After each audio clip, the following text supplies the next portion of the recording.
बहुजन नायकों के इतिहास को समेटे 2025 का बहुजन कैलेंडर आ गया है। आज ही बुक करिए अपना बहुजन कैलेंडर। सर, इनके बुलडोजर के चलते मैडम भारत के लोग सवाल पूछना भूल गए और भारत की जनता आजकल इतनी भूखी है कि खाने को धोखा भी खा लेती है। मैडम, भारत में एक मिडिल क्लास जो एक साल पहले एक वेजिटेरियन थाली 100 रुपए में खाता था, आज वही वेजिटेरियन थाली 152 रुपए की हो गई। टमाटर की कीमत 247% बढ़ गई, आलू की कीमत 180%, लहसुन 128% और तेल, नमक, आटा, मैदा 18%।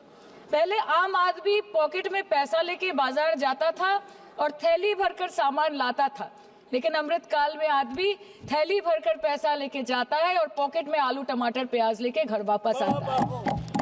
सर, माननीय वित्त मंत्री ने पहले कहा था कि बहुत हो गई महंगाई की मार, अब की बार मोदी सरकार, और आज उनके विचार में inflation is an international problem, महंगाई एक अंतरराष्ट्रीय समस्या है। तो विश्व गुरु, विश्व बंधु इस अंतरराष्ट्रीय समस्या का समाधान क्यों नहीं कर पा रहे हैं?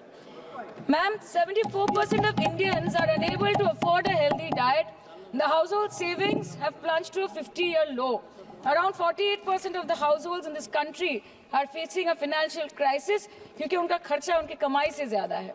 The economic inequality in India is a 100-year high. The country's GDP growth rate for the second quarter 24-25 decreased to 5.4%, which is the lowest in 2 years. The government's total debt has reached a staggering 176 lakh crore, and the total debt is expected to soar up to 185 lakh crore by the end of the financial year. आज आपके उधार की वजह से हर हिंदुस्तानी पर 1.25 लाख का बोझ चढ़ गया और आप उनकी मजबूरी को अपनी ताकत समझते हैं। बंगाल में ऑल इंडिया तृणमूल कांग्रेस की प्रदेश युवा अध्यक्ष होने के नाते मुझे हर दिन कई नौजवानों से बात करनी पड़ती है। वो मुझे ये पूछते हैं कि मोदी जी ने हर साल 2 करोड़ नौकरी का वादा किया था, अर्थात 10 साल में 20 करोड़ नौकरी। उन नौकरियों का क्या हुआ, उन वादे का क्या हुआ? मैं बस उन्हें यही कह पाती हूँ कि पत्ते तो झड़ते हैं, उठाता है कोई कोई, वादे तो सभी करते हैं, निभाता है कोई कोई। Ma'am, as per the latest report by CMIE, the unemployment rate has risen to 9.2% in June 2024 as compared to 4.9% in 2013-2014. Female unemployment rate is much higher at 18.5% in June 2024 as compared to 7.7% 2013-14. Around 37% of working women are unpaid. In rural areas, this figure is at a horrific 43%. प्रधानमंत्री जी बोलते हैं सबका साथ, सबका विकास, सबका विश्वास। अगर ऐसा ही है तो भारत के लोग आज देश छोड़ के क्यों जा रहे हैं? 2018 से लेके 2023 के बीच 6,70,000 भारतीय ने अपनी नागरिकता त्याग दी। सिर्फ 2022 में ये संख्या करीबन 2,25,000 की थी।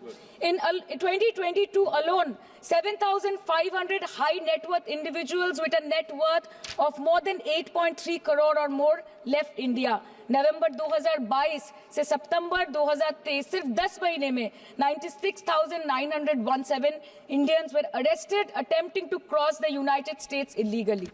मोदी जी कहते हैं कि वो सबके साथ है, मगर ये आंकड़े बोलते हैं जो सबका होता है वो किसी का नहीं होता। और बंगाल के साथ तो कुछ अलग ही रिश्ता है इनका। The relationship is that of quid pro को, ठुकरा के मेरा प्यार मेरा इंतकाम देखेगी। मतलब वोट है तो नोट है और वोट नहीं तो नोट नहीं। As per the available reports, as on 19 July, rupees 1.23 lakh crore is already due from the government of West Bengal against flagship programs like Manrega, PM Awas Yojana, Gram Sadak Yojana, National Health Mission, Central Food Subsidy. Further, 40,806 crore is projected dues against these schemes, bringing the total amount to a staggering 1.71 lakh crore. Madam, health care की schemes में सिर्फ fund हमको दिया नहीं जाता क्योंकि colour coding match नहीं करता है। सो आप सबका साथ, सबका विकास जो बोलते हैं, is it hinging on colour coding? आपको रंग पसंद नहीं तो आप बंगाल के लोगों को पैसा नहीं दोगे और फिर आप आके बोलते हो कि हम बंगाल में जीत क्यों नहीं पाते? Ma'am, this is the reason, this step motherly attitude, जिसके लिए बंगाल के लोग हर बार इनको बड़े बड़े रसगुल्ला खिलाकर वापस दिल्ली भेज देते हैं।